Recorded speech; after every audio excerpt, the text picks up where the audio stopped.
Salve, salve, boa noite, bom momento para você que estiver assistindo a gravação desse vídeo. Espero que na medida do possível esteja tudo bem por aí. Demoramos um pouquinho para conectar, mas cá estamos. Espero que vocês curtam. Fico honrada, Ju, que você tenha decidido vir hoje, viu? Estou muito feliz. Oi, Ramon, tudo bem? Tudo certo? E aí, Bárbara, tranquilo, você? Tudo bem, deixa eu me ajeitar aqui um pouquinho, que sempre tem a coisa da câmera que bota, aí tô só eu, aí você entra, Uhum. aí fica, pronto, agora tudo certo. E aí, tudo bem? Quer ajeitar aqui também? Beleza, pode se ajeitar. Aí Bom, depois dos ajeites a gente começa. Certinho? beleza. Acho que tá certinho. Acho que tá. Tá certinho, tudo bem? É, na medida do que é possível estar bem, né? Nesse país, nesse momento, nessa conjuntura. Enfim, vambora. Bora. Vambora. Galera de Sobre-Humanas, and também amigos, colegas, estudantes que conhecem o Ramon, ele está aqui hoje para conversar com a gente sobre filosofia e sociologia no vestibular da UERJ 2021. Não é só no vestibular da UERJ em geral, é neste vestibular que, você até acha que não vai ter filosofia e sociologia, a gente está aqui para conversar sobre isso. O Ramon Serra é um entusiasta e colecionador de Funkos, e é colega da Giledes na Universidade de Medicina. Ele tem bacharelado e licenciatura em História pela UF, mestrado pela mesma universidade, e dá aulas de História, Filosofia e Sociologia, multitarefas, na educação básica e com grande experiência em pré-vestibulares. Vocês devem ter visto lá que na nossa divulgação a gente aproveitou uma ideia dele falando sobre leitura, como ler a questão, ter cuidado e tal. Essa é uma das coisas que a gente vai falar. A gente estava na dúvida e tinha uma outra que acabou indo... a gente está ganhando aí, elogios da Isabela. Pois é. Beijo, Isabela. Que a ideia não era muito ficar pensando sobre filósofos e sociólogos, que a prova da UERJ nunca teve essa característica, né? Que ela é mais de olhar para os problemas, para as questões, e a partir disso construir algum cenário para a compreensão dos cenários e tal. E aí, pegando esse gancho, a gente vai sair do roteiro, mas é uma saída do roteiro combinada. Que é o seguinte, a gente vai começar falando, e a gente vai falar sobre o adiamento da prova, o que o Ramon acha e tudo mais. Porém, hoje, especificamente, para dois entusiastas de histórias em quadrinhos como nós somos, chegou o 6º episódio de Falcão e o Soldado Invernal. O Ramon já viu, eu não vi. E sem spoiler. eu já falei para ele que eu não acredito em spoiler, porque é um país que se desenvolveu com revistas de TV que contam todos os capítulos, próximos capítulos das novelas. Não existem spoiler, isso é uma invenção da indústria cultural estadunidense, mas que eu não tinha visto ainda, mas ele tinha, e que gostaria que a gente falasse sobre isso, não porque a gente é fã e quer conversar sobre isso, imagina, mas porque a UERJ já teve uma questão recentemente que trazia a personagem do Pantera Negra, e não foi uma questão de muito índice de acerto, né? A galera tapada ali. Então, Ramon, você que viu Falcão e o Soldado Invernal, 6º episódio, o que aconteceu nesse rolê? Bom, sem spoiler para quem não viu, né? Mas é aquilo, você tem uma série ali que vai tratar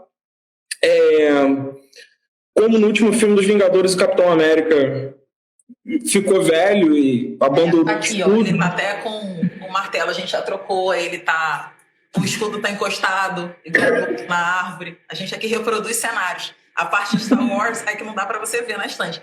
Mas tem a parte mais de baixo que é Star Wars, todas as cenas são reproduzidas. O Luke matando o pai, é muito emocionante esse cantinho. Cara, eu tenho um Funko aqui em casa que é o Luke lutando contra o Darth Vader, cara. Eu adoro aquela cena. Estão aqui os dois. Já caiu, já vai morrer. Estão aqui os dois. Aí eles ficam reproduzindo cenas nessa parte aqui, que é a parte do Star Wars. Mas enfim, vamos lá. Aí o sexto episódio da série chegou. O que você quer dizer? Na verdade, é um episódio que só reforçou tudo que a série construiu, né, cara? Que você tem aquela ideia de que você tem um símbolo de um país, né, que é o Capitão América, de fato, né? Então você começa a questionar por que esse símbolo não está atrelado a uma outra etnia, né? Uhum. E aí você percebe, por exemplo, que você tem, ao longo da construção histórica dos Estados Unidos, por exemplo, você tem toda a ideia de um país feito para pessoas brancas, né? Sim. Você vê a própria Marcha para o Oeste, que traduz isso, né? De um processo em que quem está condicionado a ocupar aquela terra é uma pessoa branca, descendente de anglo-saxão e protestante, né? O mito do VASP, né? VASP, isso. E aí o bacana da série é justamente questionar isso, né? Porque o símbolo de uma nação que historicamente se construiu a partir da mão de obra imigrante, né? Seja o imigrante forçado, seja o imigrante que chega nos Estados Unidos numa condição melhor, né? Por que esse símbolo ele não pode abranger outras coisas, né? Que aí se tem uma resistência com relação a isso, né? Até nas histórias e quadrinhos mesmo você tem o Isaiah, né? Que é o Capitão América Negro que lutou na Guerra da Coreia. E aí trouxeram ele pra série também, né? Tipo, ele ficou com uma história escondida, apagada. E isso é que é interessante, porque o cara fica com uma raiva do cacete, porque, simplesmente o cara se reconhecia, se identificava com aquele ideal de país, e o país, quando olhou para ele, né, tipo, ele simplesmente viveu o pior dos mundos da segregação, né? E passou a odiar o Capitão América também, né? Então, a série ela vai meio que encerrar, na verdade, né? Tipo, todas essas tramas que ela foi colocando ao longo dos primeiros capítulos, né? E aí depois, o final foi bem legal, assim. Tem aqueles clichês americanos e tal, de filme, o discurso bonito e tal, mas, cara, foi bem o que você esperava da série mesmo. Porque, assim, não foi um final que eu fiquei assim, caraca, achei maneiro pra caramba, achei legal porque a série se propôs a fazer, né? E é interessante porque dialoga com a mesma questão do Pantera Negra, né? Que o Pantera Negra tem aquela questão até a estrutura do filme, você teve poucas pessoas brancas trabalhando no filme, né? Desde o diretor até os outros cargos de roteiro. Acho que, se eu não me engano, só o cara responsável pela trilha sonora Será que é só o carregador de caixas? Nossa, o Wakanda realmente existe, mas não, né? A trilha sonora. Okay. A trilha sonora, se eu não me engano, acho que era aquelas músicas incidentais do filme e tal, que foi feito por um cara branco, né? Entendi. Mas teve a música tema que foi pelo Kendrick Lamar, né? Que foi aquele rapper. Sim. Que eu gosto pra caramba, diga-se de passagem. E a ideia era que, embora, obviamente, eu já sabia que você sempre tenta assistir os episódios nos dias em que eles saem, então eu imaginava que você já tivesse visto, mas também era de trazer uma contextualização que você já teve na prova da UERJ. Então, era uma pergunta que trazia um cartaz do Pantera Negra, não do filme, era a comparação, agora eu não consigo lembrar visualmente. Era o cartaz, o original? Era o cartaz do filme e a primeira edição que apareceu o Pantera Negra. Né? Num episódio do quadrinho do Quarteto Fantástico, em 60 e... Acho que na década de 60, o ano específico eu não lembro. Enfim, e que você tem todo um movimento e a construção daquele universo. E aí a pergunta era sobre o que o Pantera Negra vai falar sobre representatividade e tal. E a pergunta ia para o aspecto dos direitos, né? Você tinha que dizer que a resposta era representatividade de direitos. O que me chamou a atenção, eu já comecei falando, né, que foi uma questão que teve uma grande quantidade de acertos, embora eu esperasse que tivesse, assim, que as pessoas comunicassem, entendessem e tal. é que talvez seja um pouco de uma questão de interpretação. O Bernardo está aí te chamando de lindo. O Bernardo, trabalhei com o Bernardo, gosto muito do Bernardo. Dá um beijo na boca dele aí. É que tá na pandemia, não tá podendo, mas... Não tá podendo, né? Não tá podendo. Mas depois a gente resolve isso. Então, quando pergunta sobre a questão que era representatividade, direitos civis ligados à representatividade, um pouco de que as pessoas não conseguem, tem uma questão de interpretação. Você não consegue avançar e compreender a ideia dos direitos para além daquilo que erradamente você decora. Né? Você vai falar de direitos civis, a liberdade, participação, igualdade, e nesse decorar as pessoas não conseguem entender que a representatividade entra no campo do simbolismo, da igualdade, da luta por reconhecimento, esse tipo de parada. Você fica naqueles chavões, né, do tipo... liberdade. Você falou bem aí, liberdade, o direito de voto. Você acha que por a gente estar inserido em um sistema democrático, as pessoas vão achar que a gente... que é só de 4 em 4 anos, a gente vai lá, vota, que nem, como a gente... Cara, Bernardo. Mas, assim, a gente tem uma perspectiva de que a cidadania, né, por exemplo, ela só se resolve a cada 4 anos, né? E que tudo bem que você tem uma expressão de que essa cidadania, a cada 4 anos, você tem um momento máximo dela, né? Dentro de um sistema democrático. Mas quando a gente para pensar, até pela questão do conteúdo ser corrido em sala de aula e tal, a gente não tem muitas das vezes como aprofundar isso. Sim. E acaba como a gente tem que ser muito rápido, né?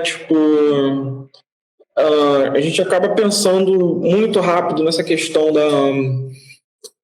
de ir, a gente tem que ir ser direto no vestibular e tal. E acaba que a gente, quando percebe isso, até mesmo a gente, pela própria estrutura das aulas serem muito rápidas e tal, a gente acaba indo nesse fluxo também, né? A gente acaba esbarrando nessa deficiência do que é, como é que o ensino vai se encaixando nisso, né? Porque é muito difícil você explicar um conceito complexo como cidadania, sei lá, em 50 minutos. Verdade. E aí você apela para referências visuais, né? Por exemplo, a própria do Pantera Negra, você tem a questão do...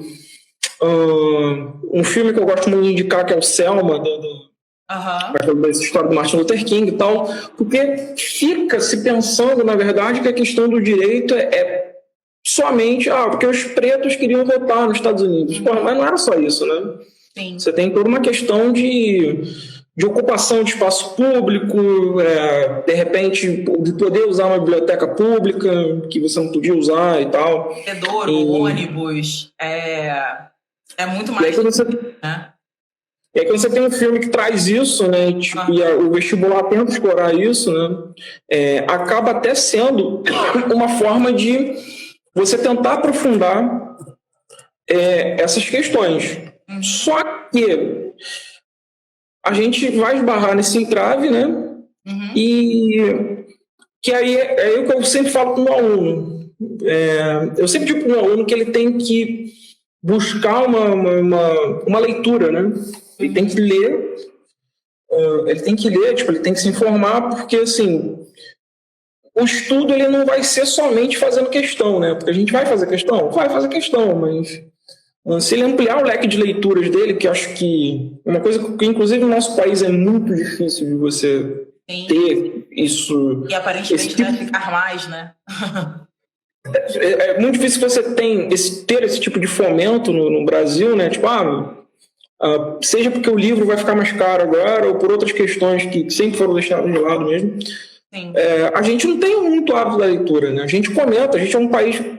Nem estou dizendo isso baseado na nossa experiência, não sei em outros países, mas a gente tem uma coisa da gente ler a cabeça da notícia e já sair comentando, cara. Só que a gente não... E colocar lá uma regrinha pro retweet, né? Você não quer ler essa notícia primeiro? Não, e sabe o que é mais bizarro? Que eu olho assim, por exemplo, a gente sai comentando cabeça de notícia, e a gente sabe que tem essas técnicas que os editoriais jornalísticos usam, que, pô, ele vai usar uma frase de impacto ali, Sim. e quando você vê o corpo da reportagem, é uma coisa completamente diferente do que a chamada que ele estava fazendo. Sim, sim. E aí, só para a gente dar aqui atenção para os comentários, a Tayana fala que estamos viciando o pensamento e nos fechamos numa perspectiva de pertencimento, né, como sendo critério de cidadão. Você falou sobre filme, citou Selma, e a Ana fala de Estrelas Além do Tempo, que é um ótimo exemplo disso. Eu sou uma pessoa muito chata para falar de filmes sobre racismo. Eu tenho muitas dificuldades para discutir esses filmes, porque eu acho que todos eles têm a figura do branco salvador, sim. equivocadamente interpretado. É aquele cuidado que a gente sempre fala para tomar, assim, tipo, dar uma contextualizada, né? Mas, pô, você ter essa... avisar, ó, você pode assistir, mas tome cuidado, porque, obviamente, você vai ter você pode ficar com aquela imagem, ou aquela perspectiva viciada, né? Sim. Porque todos, acho que o do Martin Luther King não sei se eu lembro. Já tem um tempinho que eu vi pela última vez. Tem sentido. Mas os Estrelas Além do Tempo geralmente tem essa figura, né? Que aí a gente acaba... Isso historicamente, mas que precisou, né, criar um lugar. E o principal exemplo disso é Green Book, né? Pois é. O mais bizarro enfim, desse tipo de coisa, de narrativa equivocada, das pessoas acharem que né, o filme é sobre uma questão racial, ou que o filme está discutindo racismo, e não entender as entrelinhas e a forma como vai se contar a história. Foi a gente pegar agora recentemente. Você teve aquela questão do cabelo do João no Big Brother Brasil, né? E quando o apresentador chega do Big Brother, o Thiago, aquele cara branco, padrão e tal, quando ele fala sobre o racismo, parece que as pessoas brancas têm uma disposição a aceitar esse discurso, mas quando são pessoas pretas, falam, fica naquela do, pô, não, é brincadeira, que não sei o quê. E sem contar que ele faz ele traz um aspecto, ele repete um aspecto que é muito comum, as pessoas referenciarem as experiências para falar sobre racismo e tentativas de superação do racismo nos Estados Unidos, como se não tivéssemos incidentes o suficiente e não tivéssemos práticas suficientes aqui no Brasil. Então, ele vai para o clichê do clichê do clichê, né? Não só ele é o sujeito branco falando sobre racismo numa passação de pano, como, ao mesmo tempo, os exemplos que ele vai trazer, as referências, os grandes eventos, a grande luta tá lá. E aí é num sentido de que a gente não lutou, né? A gente não enfrenta esse problema. É o que está ali subentendido. A Agatha e Juliana estão dizendo que odeiam Green Book, as duas, mas elas são amigas, não vai servir. A Ana falou que lembra de no Twitter ter visto Levi comentar sobre o uso de exemplos norte-americanos. Exatamente isso. Sim. A gente fala muito pouco de exemplo brasileiro, né? Pô, eu tenho uma dificuldade, por exemplo, em sala de aula, quando eu comento sobre umas figuras que são importantes dentro do movimento preto, enfim, dessa representatividade preta, né? Por exemplo, eu comento da figura da Benedita, por exemplo. E que a gente queira, que a gente não queira, assim, a Benedita é uma figura importante pra caramba. Fundamental. E aí, quando você só cita, né, fica, mas é do PT, que não sei o que. Pô, gente, calma aí, cara. Aí, que partido de direita consegue ter lugar para uma figura como ela? As pessoas também não entendem isso, né? Exatamente. Aí você vê, por exemplo, aí você fala do Abdias, aí você fala de outras pessoas que, do Deixou Colar, que é aquele autor de teatro da década de 1910, 1920, as pessoas não sabem quem são, e aí, tipo, você tenta trazer para referenciais mais próximos, né? Aí, tipo, dentro do Brasil... Conhece, né? E você fica... Assim, tem um ponto que, assim, acho que talvez eu vi pouca gente falar mal deles, né? Que é o Lázaro Ramos e a Thaís Araújo. Uhum.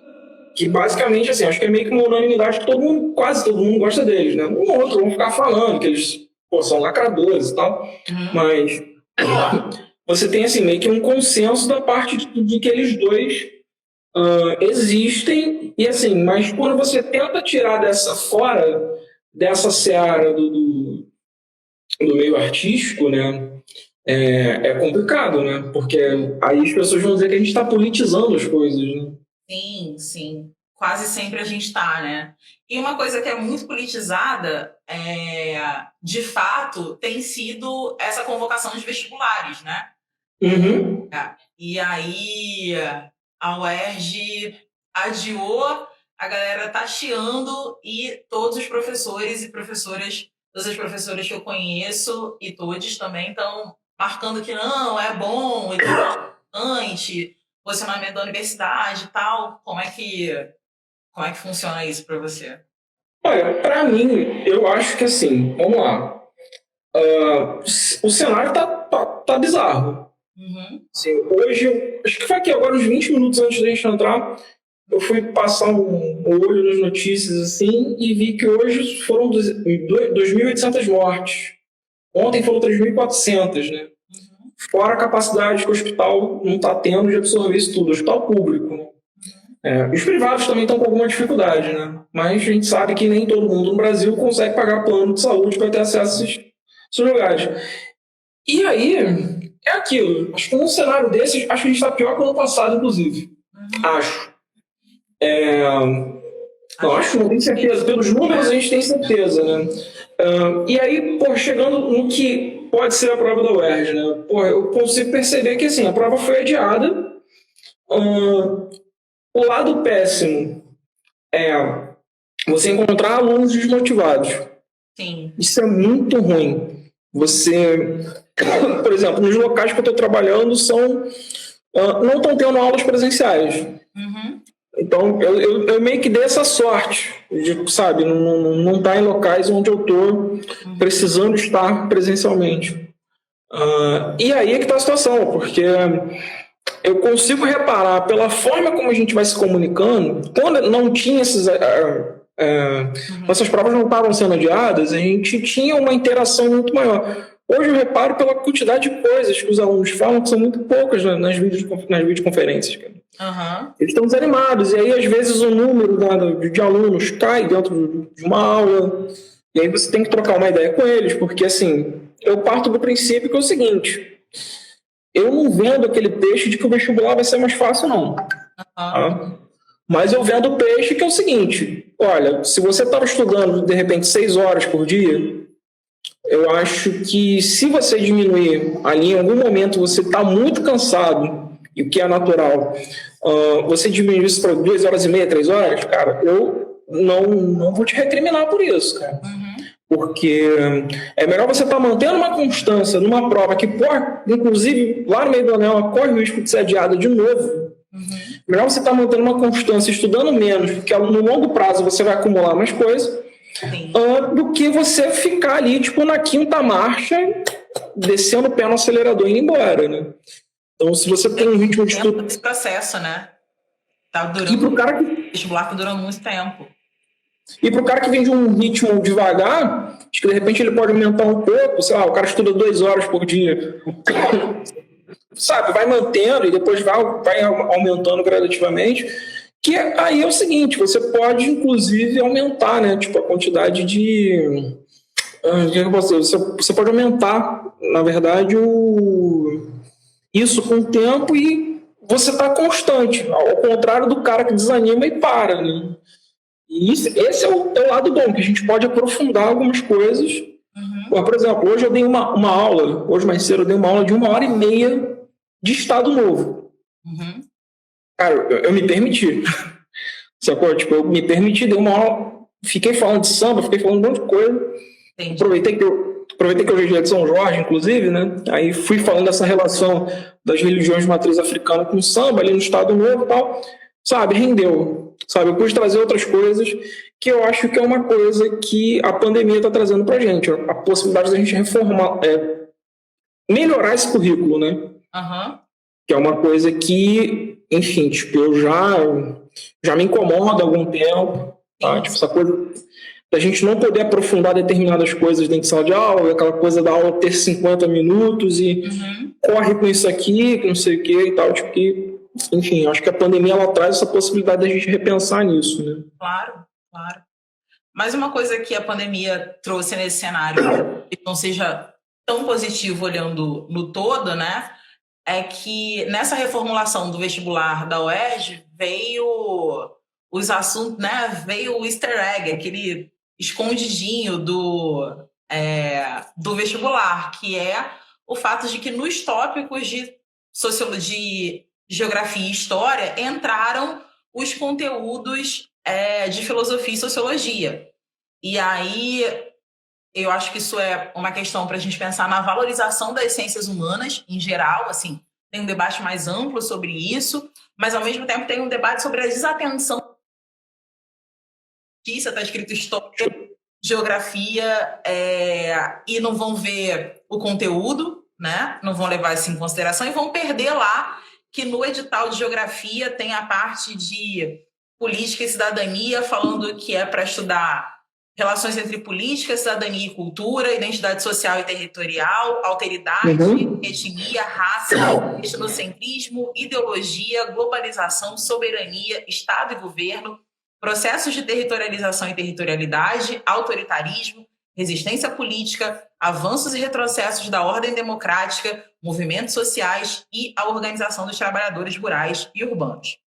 No edital de história, está lá escrito menos de 3 frases. Relações entre política e cidadania e cultura, identidade, alteridade, etnia, raça, etnocentrismo, multiculturalismo, ideologia, ciência, ética, nação, nacionalismo, globalização, soberania, democracia e representação política, Estado e governo, e patrimônio. As aulas de história e geografia vão dar conta disso até a próxima. E um pouco, cara, porque assim, se você para ver,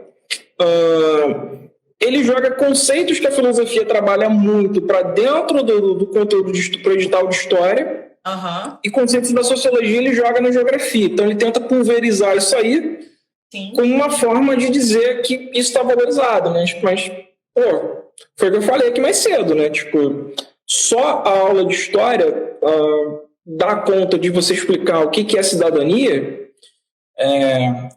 Um amigo que estava aqui na live, ou ainda está, não sei, o Bernardo, ele faz umas paradas muito interessantes no sentido de, pô, ele dialoga muito, ele é professor de redação, ele dialoga muito nas aulas dele com outros professores, uma forma de trazer determinados conceitos, né? Tipo, ele faz algumas imersões e tal. E nesse sentido, o que acontece? Esse edital, ele acaba sendo muito cruel com a gente, porque, cara, quem olhou de vez achou que a gente nem tava na brincadeira, né? Tipo assim, por exemplo, como é que eu vou dar uma aula de Revolução Francesa, por exemplo? Que é quando o debate sobre a cidadania começa na era moderna, no pós-absolutismo. Eu vou falar de cidadania, por exemplo. Pô, gente, então, eu vou... É aqui que vai nascer os direitos do homem, do cidadão e tal, tipo... E aí você vai se perguntar quem é esse cidadão. Até mesmo quando você falar na Grécia Antiga, quando você vai falar de cidadania, você está falando quem é esse cidadão. E muitas das vezes o aluno ele fica preso nessa coisa da palavra cidadão. Ele não sabe o que isso desdobra, que é uma coisa que o professor de filosofia e de sociologia vão trabalhar melhor. Sim. Porque assim, a gente da área a gente que é de história, de geografia, a gente sabe disso, assim, mas o problema é que dentro da filosofia e da sociologia você tem mais ferramentas para trabalhar isso. Você pode trazer um texto de apoio, você pode trazer uma reportagem, né? Como, por exemplo, eu gosto de fazer. Se eu estou trabalhando com um tema, como eu gosto de pegar aqui, sei lá, tipo, violência urbana, eu gosto de pegar dados referentes à violência urbana no Rio de Janeiro. Aí, tipo, disso eu desdobro problemas históricos que são trazidos até esse momento onde a gente tem um cenário de violência muito pulsante, né? Sim. E a partir daí, mostrando essa realidade, eu vou tentando trazer, por exemplo, conceitos como racismo, vou trazer conceitos como... como é que é o nome? Conceitos como... Cara, esqueci o nome agora. Meu Deus, cara. Falhou aqui agora, cara. Mas vou trazer conceitos como o próprio racismo, a necropolítica, tá? Era isso que eu ia falar. A própria necropolítica. Então, assim, você trabalha conceitos que, assim, você só jogar isso aqui, cara, eu não estou entregando nada para esse cara que vai fazer uma prova. Eu só estou entregando uma abstração sem mostrar as consequências práticas dessa abstração, né? De como se entende esse conceito e como ele é aplicado na prática, né? Sim. Que é uma coisa que, infelizmente, quando você tem um edital que está pulverizando isso, a gente acaba tendo um problema muito grande, que é exatamente o quê? Eu vou pegar conceitos que são importantes pra caramba de um jeito... Sim, eu vou jogar. Vou jogar tipo que nem o Silvio Santos jogava cartinha lá para sortear lá nos anos 80. Ele jogava cartinha pro alto e pegava, assim, como tinha aquele sorteio na televisão. Então, você pega isso e, cara, você fica assim, meu Deus, cara. Só que, tipo, um garoto de 17, 18 anos, não é que nem eu, assim, eu tô com 32 agora, assim, não é que nem eu passei por uma formação acadêmica. Para mim é muito tranquilo perceber isso, mas vai ver isso na cabeça de um garoto que está bombardeado de matéria. Que não é só história, não é só ciências humanas. O cara tem que lhe dar conta lá de física, química, matemática, que eu chamo carinhosamente das bruxarias, né? Que, cara, o cara tem muita coisa para ver. Então, aí é tenso, porque eu acho que aí é nesse momento que as ciências humanas ficam desvalorizadas. Assim, eu gosto da prova da UERJ, eu gosto pra caramba, mas a minha crítica à prova da UERJ é exatamente essa. Você tem essa diluição dos conceitos, acaba sendo muito ruim pra gente. E acaba sendo muito ruim também para quem não der essa olhada no edital, né? Que for só ler o título, tem história, tem geografia, ok, vou estudar história e geografia. Vou deixar de lado o essencial, né? Porque o ensino já mudou tem muito tempo. O ensino de história das ciências humanas ele já mudou há muito tempo. Ele não fica mais naquela coisa somente positivista de pegar as datas, ou pegar os nomes dos personagens, enfim. Óbvio que você pegar uma linha temporal e ancorar o aluno ali é ótimo. Eu acho que isso ajuda muito até. Mas, a gente tem um problema que basicamente, eu repito, pouco tempo que a gente tem em sala de aula para trabalhar questões que são muito profundas, né? Sim. E não estou falando em profundidade de nível acadêmico. A gente fica, às vezes, um semestre debatendo, a gente tem um semestre que a gente fica debatendo os pilares da sociologia. Mas, se a gente tivesse uma aula de pelo menos 2 horas ou 3 horas, de que a gente pudesse abordar minimamente questões por exemplo, da fundação da sociologia, do surgimento da sociologia brasileira, ou de outras questões vinculadas à filosofia e às práticas atuais que a gente tem, cara, eu acho que estaria ótimo, sabe? Mas a gente sabe que também botar isso tudo dentro do currículo escolar também é muito complicado, né? Sobretudo que, historicamente, a gente valoriza muito as ciências exatas, já chamadas ciências exatas, né? E as humanas vêm acabando em detrimento, isso já de muito tempo, né? Pensando que você deu uma fala assim, mas eu gosto muito da prova da UERJ, né? A prova da UERJ tem criado na gente que, enfim, está em sala de aula, uma perspectiva muito positiva, né? E nesse cenário a gente tem uma diferença muito clara, ou a gente tem uma expectativa de uma diferença muito evidente, cada vez mais, entre a prova da UERJ e o Enem. O Enem é uma política pública do governo federal e, portanto, tem uma submissão aos governos, né, que estejam por hora, e já vem mudando há algum tempo, né, desde o governo Temer, a prova do Enem vem sofrendo alterações e conteúdos vem saindo de cena e tudo mais, e a UERJ é o contrário, né? Parece que está mais antenada para dialogar com essas atualidades. Que é uma coisa muito típica de vestibular regional, né? Eu vejo tem uma prova que eu gosto muito de usar as questões dessa prova, que é a Estadual do Ceará. Que ela não é a UERJ, né, mas ela é muito mais direta nas questões que ela propõe, né, ela não tem essa questão da contextualização, mas quando, por exemplo, eu preciso criar questões, eu vou lá no Estadual do Ceará, pego uns parâmetros de questão e eu só crio a contextualização e vou alterando ali e vou criando questões novas a partir dali, né.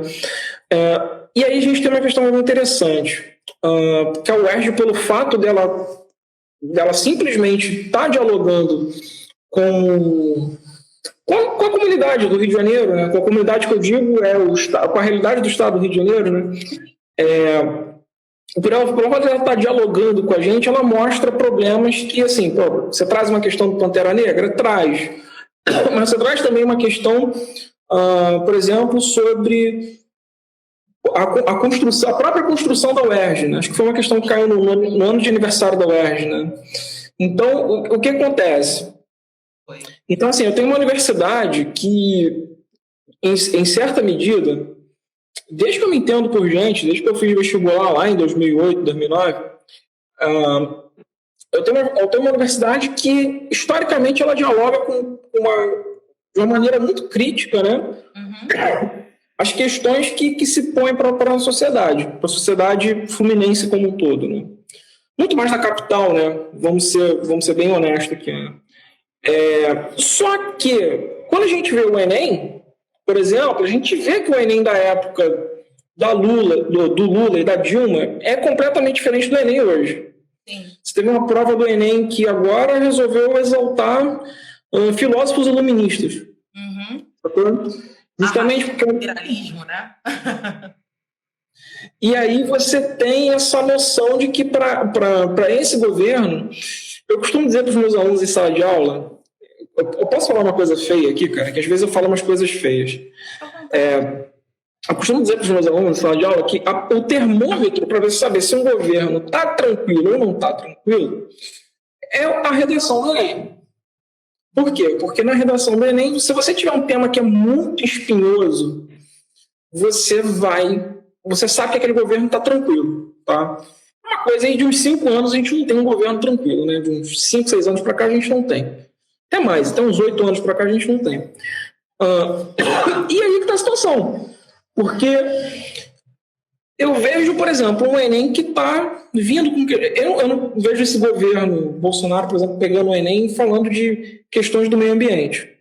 Sim. Sacou? E ao contrário do que eu vejo, a UERJ já faz. Sim. A UERJ pode falar sobre gênero, né? A UERJ pode falar sobre diversidade.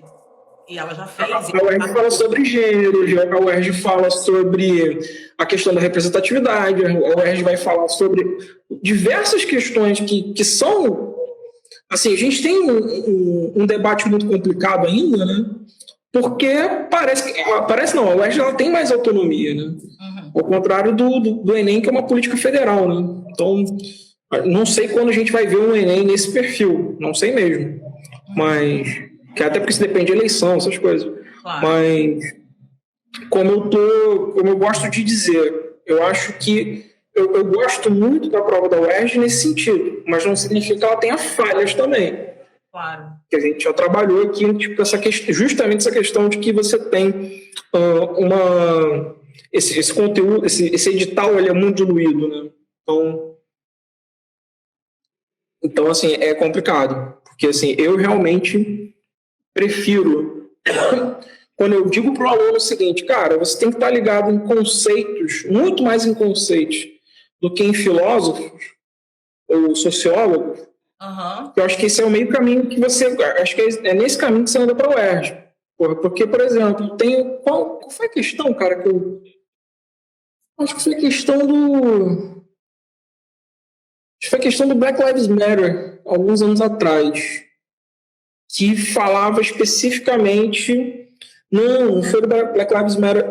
Foi do Black Lives Matter. Que, tipo, é uma questão que está aí hoje. A gente viu o Derek Chauvin agora sofrendo... sendo julgado e tal, né? Mas não significa necessariamente que você vai ter uma questão sobre isso, né? Mas como é que algumas questões raciais podem ser trabalhadas a partir de determinados episódios específicos, né? Sim. E aí a UERJ, ela já até um tempo para cá, ela já esgotou um pouco esse tema. Tá? É um tema que está começando, do meu ponto de vista, obviamente, né? Ele tá começando a ficar batido. Do ponto de vista do que... Mas como é um tema que é muito falado, então ela continua dialogando com isso. Acho que talvez se chegar em algum momento, sei lá, daqui a uns 3, 4 anos, sei lá, que a UERJ ela não pegue muito esses temas de raça, de questão de classe social, de gênero e tal, se talvez eles não forem muito falados, que pode acontecer desses movimentos conseguirem os avanços que eles esperam, né? Então talvez ela já não dialogue mais tanto com isso, ela procure outros problemas, outras problemáticas. E assim, obviamente essa problemática ela tá muito latente, né? Então por ela estar muito latente, eu acho que ela acaba insistindo nisso, né? Como ela, por ser um edital bem abrangente, né? A gente acaba percebendo que outros conceitos podem ser abordados também. Sim. Como, por exemplo, a gente tem ali ética, né? É ética que tem? Ciência, então, tem ética, tem ciência. Na verdade, para a gente tem memória e patrimônio, que é um clássico, esse tema é nosso. Cidadania e direitos também, a questão do autoritarismo. E eu fico imaginando a UERJ podendo falar muito sobre a questão da performance populista, né?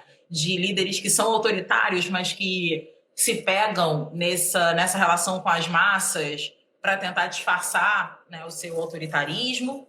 A democracia... Falei disso mais cedo. Porque eu estava comparando a Hora do Brasil, do Getúlio Vargas, com essas lives do Bolsonaro. Quinta-feira, faz todo sentido. Raça e racismo, ética, a prova coloca, o edital coloca ética, coloca ciência, né?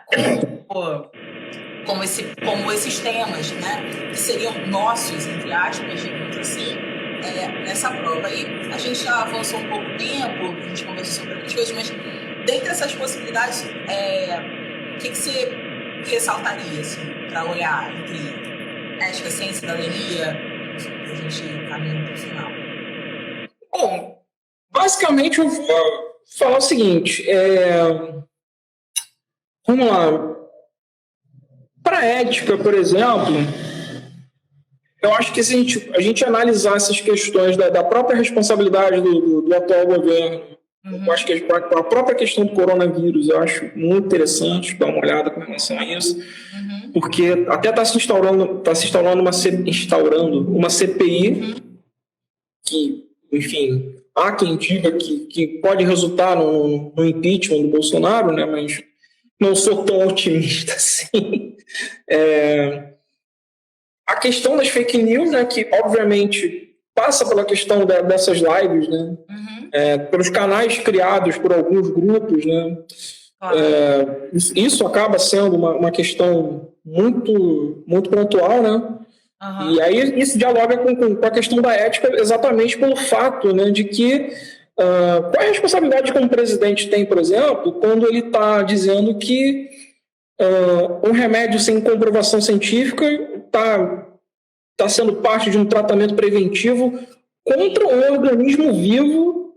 Você não previne o comportamento de um organismo vivo, né, cara? Então, e aí, obviamente, a gente vive numa sociedade que as pessoas são majoritariamente, não majoritariamente, né, mas em grande parte, essas pessoas têm o que a gente chama de um analfabetismo funcional. Não, um analfabetismo funcional.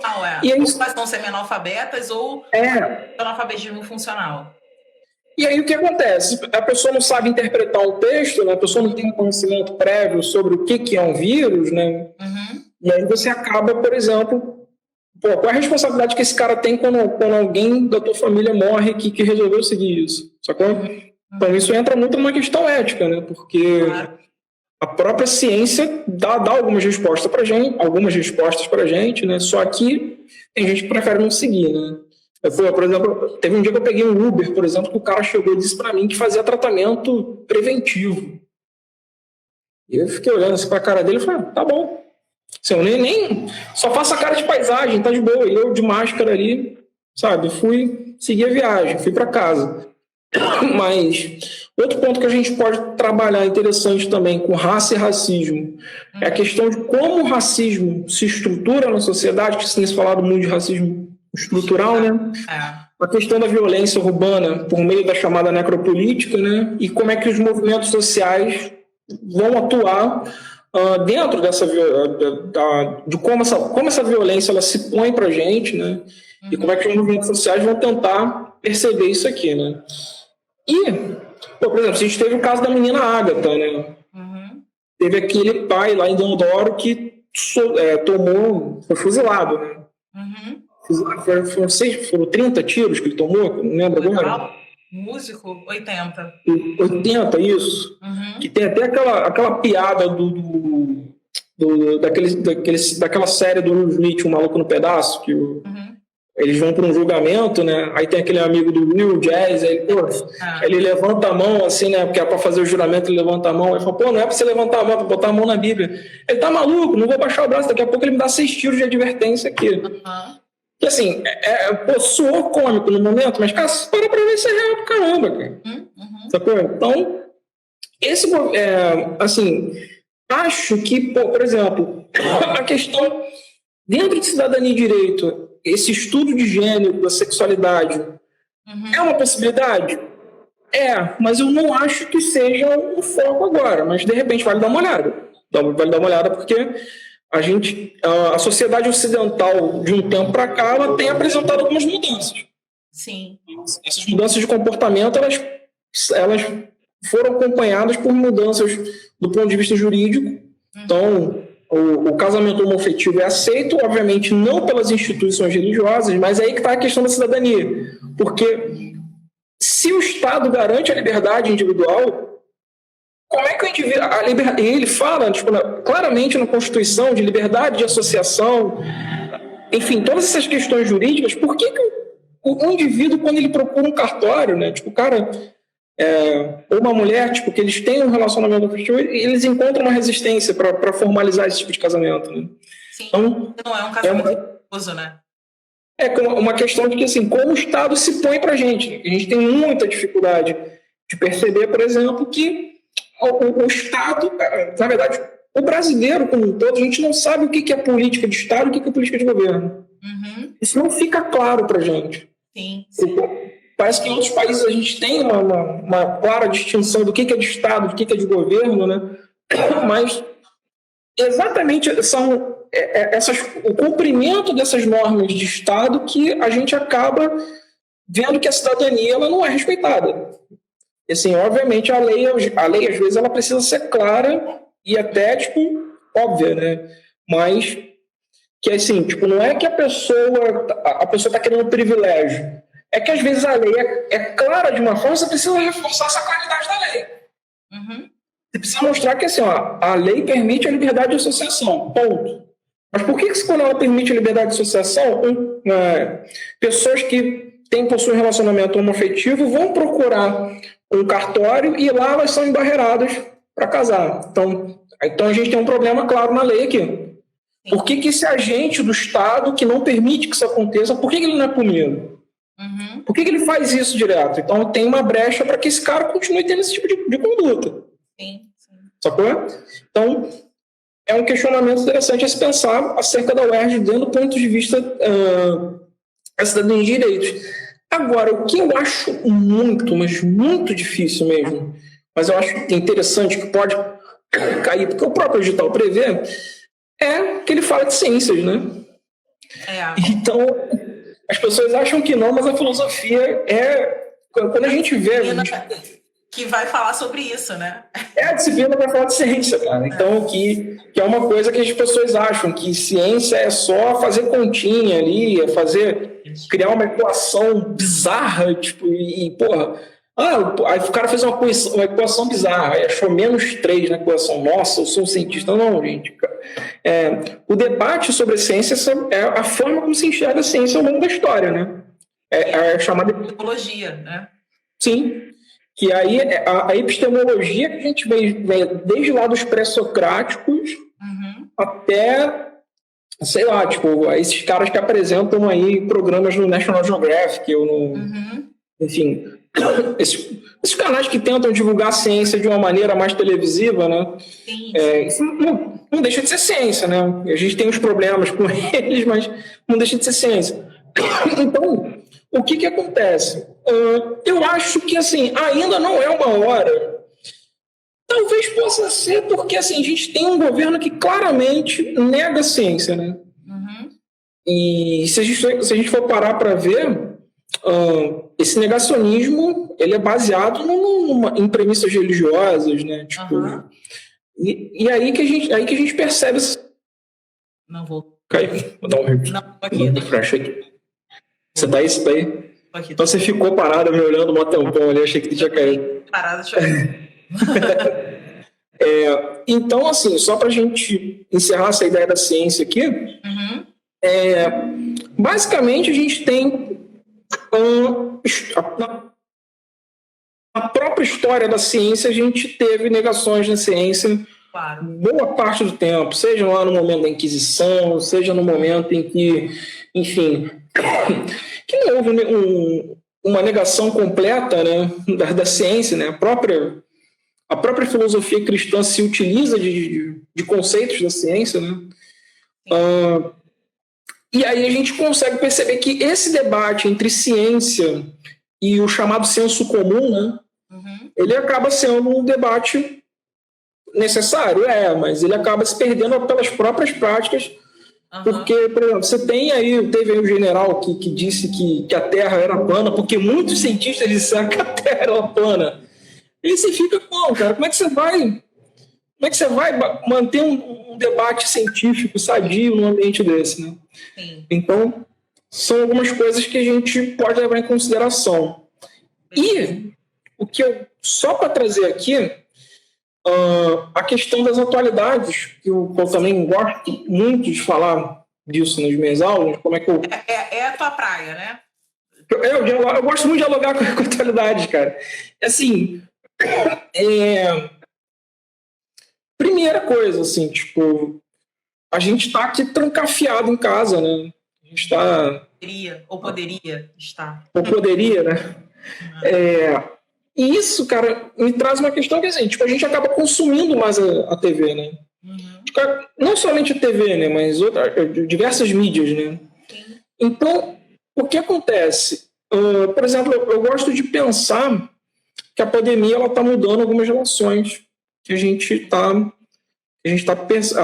percebe, né? Por exemplo, a própria forma como o ensino ele é feito, né? Tipo, o currículo do vestibular, como é que o Covid ele pode pautar isso, né? E aí é que tá. De maneira indireta, eu entendo que o Covid ele vai acentuar um pouco mais a questão da desigualdade dentro do ambiente universitário, né? Não somente eu gosto de dizer isso porque, assim, quem tá conseguindo estudar hoje, tá conseguindo um acesso à internet, tá, tipo assim, a gente tá no outro lado de que a galera que tá lá na periferia que tem uma certa dificuldade para ter esse acesso, né? Tipo, essa galera não vai chegar na prova da mesma forma que a gente aqui consegue manter um ritmo de estudo, por internet, né? Por ter uma estrutura e tal. Então, assim, isso acaba mostrando como que a gente entra no ambiente universitário, né? A gente consegue perceber essa discrepância, né? Então, por exemplo, a gente olha para a UERJ, por exemplo. Tem uma UERJ que foi construída, né, a partir de um desmonte de uma favela. E está próxima de regiões onde você tem comunidades. E, basicamente, quando você entra na UERJ, quem é que está lá? Quem é o professor universitário? Quem é parte do público que a UERJ absorve por meio do vestibular, né? Acaba sendo... Cotas, né? Oi? pelo menos muito claramente antes das cotas. Claramente antes das cotas. Com as cotas você consegue dar um equilíbrio nisso, mas não dá o equilíbrio ideal, né? Acho que... E aí que a gente vai ver, a gente percebe que basicamente a gente tem uma universidade que reproduz basicamente todas as contradições que a gente vê aqui fora. Sim. Então, basicamente, eu entendo que a gente precisa ver de alguma forma como essa universidade vai chegar nessas pessoas. Sim. Tipo, não somente pelas cotas. Porque acho que você ter cota e a pessoa entrar na universidade é uma coisa, né? Tipo, aí, como é que essa pessoa vai se manter na universidade? Sim. Geralmente essas pessoas têm hipossuficiência econômica e tal. Tipo, são pessoas que geralmente o Estado precisa assistir. Mas, inclusive, você está tendo até alguns problemas recentemente das denúncias de pessoas que fraudam cotas, né? Que são pessoas que não precisam das cotas, né? Que demonstra basicamente como a sociedade não aceitou, né, por meio dessa ideia de democracia racial. Sim. Que a gente não... a gente é uma sociedade igualitária, não sei o quê, todo mundo é miscigenado, enfim, tipo aquela coisa bonita enfim, e que acaba... E do liberalismo, da meritocracia, né? Mas aí é meritocracia para quem, né? Meritocracia para mim, que tive uma possibilidade de ter um bom estudo, ou uma meritocracia que é a mesma meritocracia para o cara que não tem? E aí você tem um ambiente acadêmico que acaba reproduzindo isso, o próprio vestibular acaba reproduzindo isso, né? O próprio ambiente onde a gente trabalha, a gente dá aula, ele acaba reproduzindo isso, de certa forma. De uma forma muito clara, na verdade, né? E é isso. E aí, para a gente caminhar para o final e encerrando, já que a gente tem uma universidade que se abriu para a diversidade, né? Que tem reproduzido essa diversidade nos seus corredores, mas ela ainda não é o que a gente espera, né? Então, exatamente. Que universidade a gente quer ver? Eu, particularmente, gostaria de ter uma universidade em que ela fosse... não vou ficar aqui no chavão, ela fosse mais plural e tal, mas que ela absorvesse e ela tipo, dialogasse mais com a sociedade. Acho que grande parte dos problemas que a gente tem com a ciência hoje é porque existe uma torre de marfim na universidade que ela não dialoga com a sociedade. Ela tem um problema de comunicação com a sociedade. Então, onde se produz conhecimento, eu fico abismado que assim, você fica numa torre de marfim onde você produz conhecimento para os seus pares. Você não produz conhecimento para a sociedade. Pô, já cheguei ao ponto de ver aluno meu falando que filosofia e sociologia não serve para nada. E é aluno que faz direito. Sabe? É uma ciência. O direito é uma ciência que, vamos combinar, ela anda desmontada com o direito. O jornalismo. Assim como medicina. Né? Sim. E aí não estaríamos fazendo tratamentos com medicamento inadequado e não entendendo a precarização da vida das pessoas e de como aquilo é importante, né? E que a medicina não é prática para você fazer experimentos e reproduzir necropolítica também, né? Determinar quem é que pode morrer. Exatamente. Que aí a grande situação que eu enxergo por exemplo, eu vejo que o ambiente acadêmico que eu estudei é um ambiente que ainda se fecha nisso.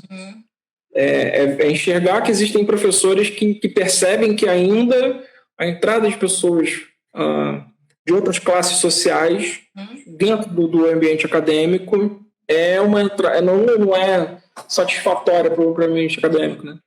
Isso eu estou falando, a gente está em 2021, me formei em 2014.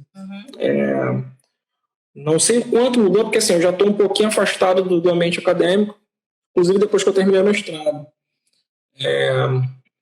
E aí o que acontece é que a gente entende que essa universidade ainda não produz conhecimento. E aí, por exemplo, quando você tem um cara... vou falar isso dentro das ciências humanas mesmo. Quando você tem um cara como aquele Eduardo Bueno na universidade, né? Mas aí é meritocracia para quem, né?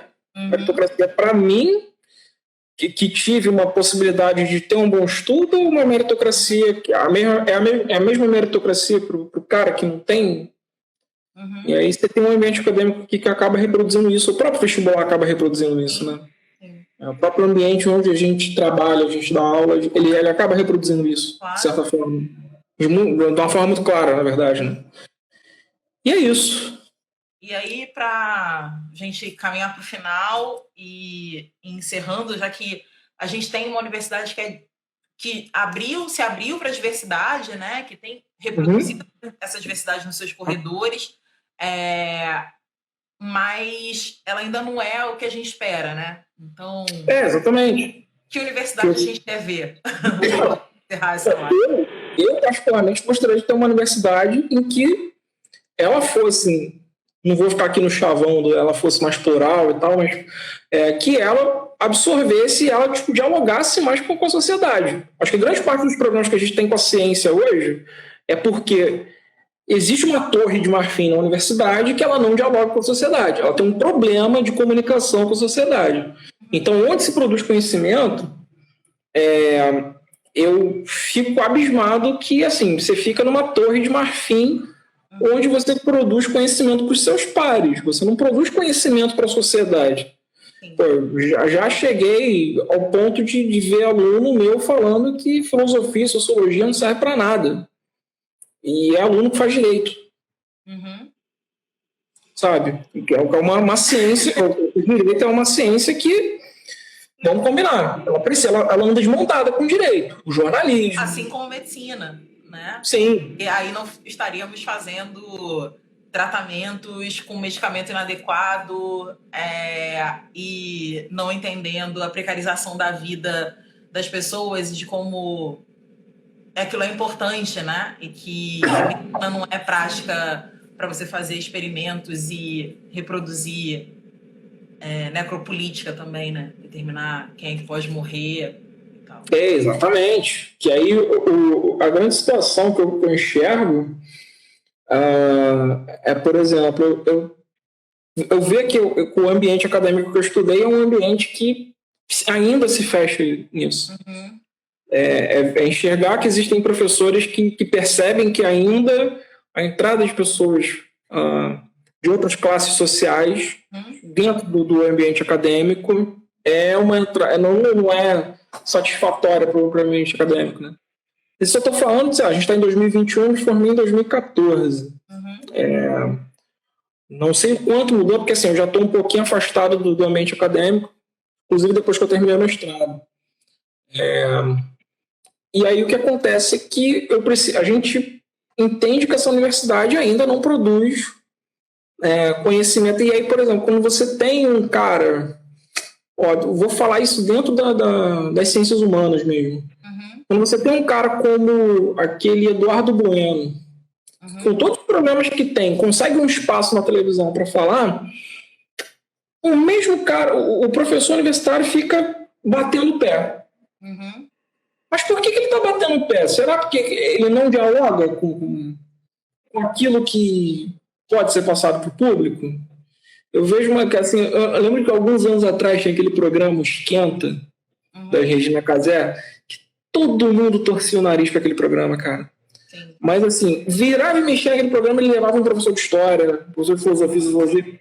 E aí, eu reparava que eram caras que não eram muito conhecidos no circuito, né? E acabavam falando ali, tipo, alguma coisa mais genérica, né? Que é o que a televisão quer, obviamente, fato, né? Mas como é que você leva conhecimento por meio dessas mídias, né? Sim. Aí você vê alguns intelectuais agora que estão tentando fazer canais no YouTube e tal, estão tentando recuperar o tempo perdido. Nessa estratégia de comunicação, né?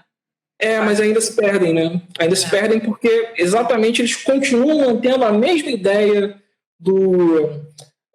daquele academicismo que a gente vê dentro da universidade, né? Dentro dos seus canais, né? Tipo, e aí foi, por exemplo, quando aconteceu com o vídeo do Felipe Castanhari, né? O Castanhari fez um vídeo sobre o fascismo cheio de erro conceitual. E na medida que isso estava cheio de erro conceitual, tipo, foi um monte de gente, um monte de intelectual lá querer debater baseado em qual texto, que não sei o que, cara. A internet não vai permitir um ambiente, tipo, você leu, sei lá, você leu Foucault, você leu sei lá quem. A internet não permite mais isso, cara. Sacou? A gente não está dentro de uma sala de universidade. E aí que você vê que tipo, a gente tem problemas como esse hoje, né? Porque, e nem a própria... até o próprio Castanheira, ele fez um post no Twitter que me irritou bastante, que inclusive eu parei de seguir ele na época, que foi o seguinte, ele disse que ele ia fazer vídeos de história e ia fazer vídeos de ciência mesmo. E, pô, mas peraí, história na ciência, cara. Pô, sabe? E aí... Erro. Aí você percebe que a gente tá muito ferrado mesmo, cara. Então, galera, por favor, levem o edital debaixo do braço nessa partida. Por favor, cara. Filosofia e sociologia, vocês não Cada conceito. Ao contrário. Ramon, muito obrigada. Eu que agradeço, Bárbara, de verdade. Legal. Espero que todo mundo tenha curtido. A live fica gravada. E é isso, foi um prazer. Foi muito legal bater esse papo com você. Eu que agradeço. O Brasil tá lascado. Cara, eu que agradeço. Você, Juliana e tal. E vamos ver se depois a gente faz uma live aí falando de um Marvel, DC, essas coisas aí, que eu adoro falar dessas coisas também. Tudo bem. Quando a gente tiver um tempinho aí. Beijo, valeu, pessoal. Obrigado aí para quem ficou. Tá? Valeu mesmo, galera, pela audiência, pelas perguntas e pela atenção de vocês, tá? Beijo. Valeu. Tchau. Tchau, tchau. Valeu. Tchau, tchau.